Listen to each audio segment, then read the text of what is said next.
গাজীপুরে ডিবি পরিচয়ে নগদের ডিস্ট্রিবিউটর প্রতিষ্ঠানে ভল্ট থেকে ৯৮ লাখ টাকা ছিনিয়ে নেওয়ার ঘটনায় ৪ জনকে গ্রেপ্তার করেছে পুলিশ। এ সময় লুট হওয়া ২২,৫৫,০০০ টাকা উদ্ধার করা হয়। গ্রেপ্তারকৃতদের আদালতের মাধ্যমে জেল হাজতে পাঠানো হয়েছে। বান্ডেল থাকলে প্রতি সেনমানিতে টাকা বাঁচবে। বিকাশ সেনমানি বান্ডেল কিনে জিতুন প্রতি লেনদেনে।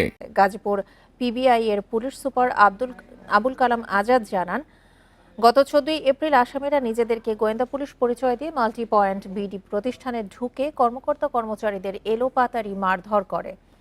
পরে অস্ত্রের মুখে জিম্মি করে ৯৮ লাখ টাকা নিয়ে পালিয়ে যায় তারা। পরদিন মামলা দায়েরের পর পুলিশের পাশাপাশি তদন্ত শুরু করে পিবিআই।